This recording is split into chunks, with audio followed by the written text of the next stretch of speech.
madaxweynaha jamhuuriyadda federaalka ee Soomaaliya mudane Maxamed Cabdullaahi Farmaajo toddobaadkii labaad qayb ka mid ah dalka socdaal dhulka ku maraya ayaa soo gaaray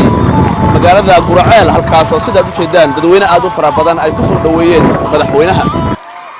madaxweynaha ayaa imaanshiisa magaalada Gurceel waxa ku helinayay madaxweynaha dawlad goboleedka Galmudug Axmed Ducaale Geelle Xaaf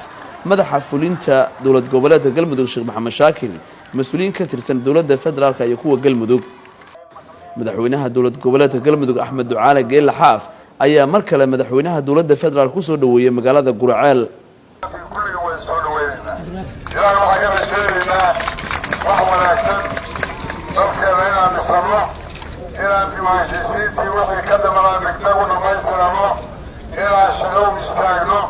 madaxa fulinta dawlad goboleedka Galmudug Sheekh Maxamed Shaakir ayaa hadal kooban ka yiri munaasabadii lagu soo dhaweeyay madaxweyne Farmaajo mudane madaxweyne ku soo dhawow degmadan Gurceel caasimada ganacsiga gobolada dhexe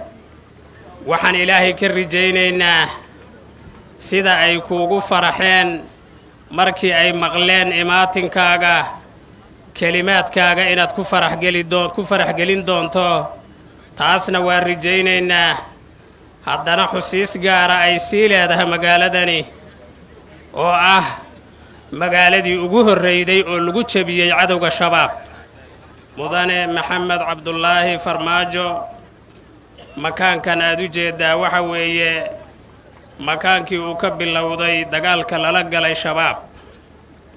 waxaa bilaabay 8 wiil oo halkan degmadan dhexdeeda ka bilaabay waa dagaalka Soomaaliya oo dhan inta badan looga xoreeyay shabaab madaxweynaha ku dhaxlugeeyay bartamaha magaalada ayaa waxa uu dadweynaha kula hadlay barxad loo diyaarshay soo dhaweyntiisa ku taala gudaha magaalada Gurceel waa maalin taariikhi ah oo aan nimid halkan sida wanaagsan aad noo soo dhaweyseen runtii waxa la siiyay 10 aanan hore u ogeyn inay ahayd magaaladii shabaabka ugu horreysay la dagaashay oo ka bixisay oo ah meeshii xuduudka ahayd xuduudka ay ka bilaabatay darbigii laga dhisay ay u gudbi waayeen qolooyinkan khawaarijta ay u gudbi waayeen gobolada intiisa kale ilaa Puntland ilaa waqooyi u gudbi waayeen taasna runtii waxay ka turjumaysaa geesinimadiina Soomaalinimadiina iyo diin jaceelkiina ka turjumaysaa welina ilaa hadda ay ku soo noqon waayeen ilaa hadda oo aad u tihiin aasaaska nabadda Galmudug aad u tihiin aad iyo aad ku mahad celinaynaa meelahan soo marnay kullina waxaan kala kulanay soo dhaweyntan iyo mid lamida laakiin meeshan sidaan arko waxa ii muuqda energy xamaasad badan baa ii muuqata oo aad iyo aad u badan walaalayaal hawl adag baa noo taala hawl adag ayaa noo taala oo ugu horeyso inaan ka shaqeyno midnimada Galmudug iyo inay noqoto meeshan midnimada iyo isu keenista iyo dib u heshiisiinta ummada Soomaaliyeed oo idil dhinaca kale madaxweynaha ayaa hoygiisa magaalada Gurceel ku booqday ugaas Xasan ugaas Maxamed ugaas Nuur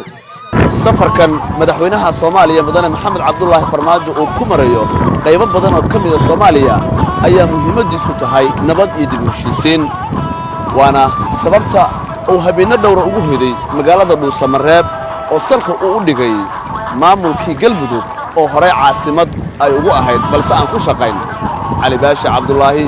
warbaahinta qaranka magaalada Gurceel